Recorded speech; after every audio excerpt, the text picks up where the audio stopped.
The laughter started softly at first, the kind that pretends to be harmless, but Nyla felt it long before she heard it.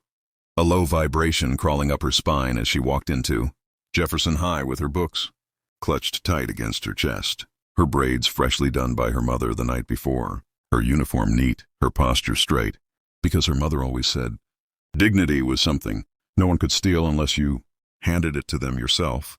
Yet dignity did little to stop the whispers that followed her down the hallway, the way eyes flicked toward her and then away again, or the way certain students leaned closer to each other when she passed, like she was a secret everyone knew but no one respected. And today, of all days, she knew something was different, because today was Family Appreciation Day, the day when parents and guardians were invited to school to talk about their jobs, their lives, their achievements, and Nyla had already heard the rumors, spreading like wildfire through the cafeteria before first period had even ended. Rumors about her stepfather, Marcus Reed, the quiet man who packed her lunch every morning and reminded her to tie her shoes, the man who fixed broken chairs and read books late into the night, the man who never raised his voice but somehow made the whole house feel safe. And yet, to her classmates, he was just another joke waiting to happen. Isn't her stepdad just some nobody? Someone whispered loudly behind her. I heard he doesn't even have a real job, another voice chimed in, followed by a snicker that made Nyla's jaw tighten. And then came the words that hurt the most, the ones that felt like knives disguised as curiosity. He's not even her real dad, right? Because to them, family was something you could measure by blood or money or status, not by love or sacrifice. And Nyla kept walking, because she had learned early that reacting only gave them what they wanted. But the pressure inside her chest grew heavier with every step, every laugh, every sideways glance, until she reached her locker and heard the voice that always led the charge. Trevor Mills, captain of the debate team, son of a city councilman, a boy who wore confidence like armor and cruelty like a hobby. Hey, Nyla, he called out, loud enough for half the hallway to hear. So who's coming today? Your mom or your stepdad? He paused just long enough to smirk.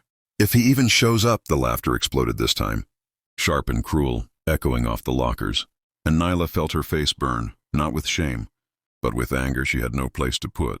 Because how could she explain to people, like them, that the man they mocked was the same man who stayed up all night, holding her mother's hand during chemo, the same man who taught her how to ride a bike when her biological father vanished without a goodbye, the same man who flinched at loud noises and never talked about his past, not because he was weak, but because some memories were heavier than words.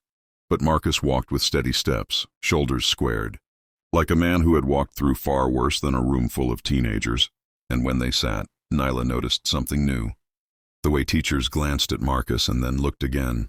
The way one older staff member stiffened, slightly as if recognizing something he couldn't quite place. And when the principal took the stage and began introducing parents one by one, doctors, lawyers, business owners greeted with applause, Nyla felt smaller with each cheer. Because she knew when Marcus's turn came, there would be silence or worse, laughter, and she whispered, barely audible, I'm sorry, but Marcus leaned closer and replied, for what? And she swallowed hard. For how they treat you. And for the first time that day, Marcus's expression changed. Not to anger, but to something deeper, something resolute, as he said, let them talk. And just then, the principal's voice rang out again. Next, we have Marcus Reed, stepfather of Nyla Reed, and a hush fell over the room, the kind that comes before a joke lands. And as Marcus stood up, the medal slipped fully into view, resting against his chest, heavy, unmistakable.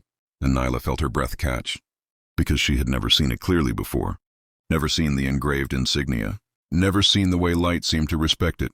And in that instant, she realized that whatever story her classmates thought they knew was about to be shattered.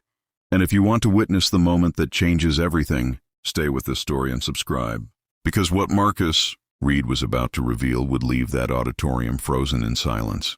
Marcus Reed stood at the edge of the stage while the principal shuffled papers, unaware, or pretending to be unaware of, the shift that had just taken place in the room, because silence had replaced laughter, not the polite kind, but the heavy kind that presses against your ears and forces you to pay attention. And Nyla sat frozen in her seat, her eyes locked on the medal resting against her stepfather's chest, suddenly realizing how little she truly knew about the man who had raised her, the man who never spoke about his past, never bragged, never demanded respect, and yet carried something that radiated authority without a single word. And as Marcus adjusted the microphone slightly, the metal clink echoed through the auditorium, a soft sound, but one that seemed to cut through the air sharper than any insult that had been thrown that day. And Trevor leaned forward in his seat, squinting, his smirk fading into confusion. Because the metal wasn't cheap or decorative. It wasn't something you picked up online. It was worn, heavy, etched with symbols that meant something, symbols that only a few in that room recognized instantly, including Mr. Halverson, the retired history teacher sitting in the back, who slowly stood up without realizing he was doing it, his hand trembling as he stared at Marcus's chest, because he had seen that metal before, decades ago, in grainy photographs and history books, always around the necks of men who survived when others didn't. And Marcus cleared his throat, his voice calm, steady, unshaken. "Good afternoon," he began, and the simplicity of his greeting felt almost disrespectful to the moment, like a storm pretending to be a breeze. "I'm Marcus Reed. I'm not much of a speaker." A few nervous chuckles fluttered and died quickly. "But I was invited here today as a father," and Nyla felt something swell inside her chest at that word, because he hadn't said stepfather. He hadn't qualified it. He had simply claimed it, and as Marcus spoke, he kept his hands behind his back, the posture of someone trained to stand that way for long periods of time, someone taught discipline before comfort. "My job," he continued, "is making sure my daughter gets to school safe, eats well, and knows she matters." And for a moment, it seemed like that would be it, that he would step away quietly. But then he paused, his fingers brushing the metal unconsciously, and the room leaned in without realizing it. "Some of you may be wondering about this," he said, lifting it slightly so it caught the light again, and Nyla heard someone gasp softly, because now everyone could see it clearly. The ribbon faded but intact, the engraving sharp, despite the years, and Marcus took a breath, a long one, like opening a door he'd kept locked for a very long time. "I didn't wear this for recognition," he said. "I wore it today because my daughter asked me to come, and because I want her to know that no matter where she goes, she comes from strength." And he whispered, "Is that what I think it is?" And Marcus nodded once, not toward the crowd but toward Nyla. "I served," he said simply, and that was all. No dates, no battles, no rank, just two words that carried the weight of sacrifice. And Mr. Halverson finally found his voice, calling out from the back, "Sir, with respect." That medal, his voice cracked, that's awarded for extraordinary valor, and the room erupted into murmurs, confusion spreading like electricity, because suddenly the narrative had changed. The nobody had become somebody. And Marcus met the old teacher's gaze and said quietly, "I was lucky," a statement so humble it felt almost painful, because luck didn't explain scars you couldn't see, or nights you never talked about, or the way Marcus flinched at fireworks every 4th of July, and Nyla felt tears blur her vision as she realized the laughter from earlier now echoed back as something ugly and small, and Trevor sat stiff in his seat, his face pale, because he understood now that he hadn't been mocking a nobody, he had been mocking a hero.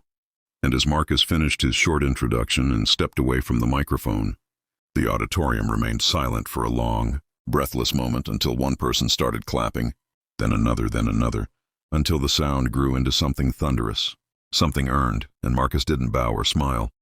He simply placed the medal back against his chest and returned to Nyla's side, whispering, "You okay?" And Nyla nodded, unable to speak, because in that moment she understood that respect didn't come from shouting who you were. It came from living it. And if you want to see how the people who laughed earlier would now face the truth, and how one apology would change everything, stay with this story and subscribe, because Chapter 4 is where the silence finally breaks.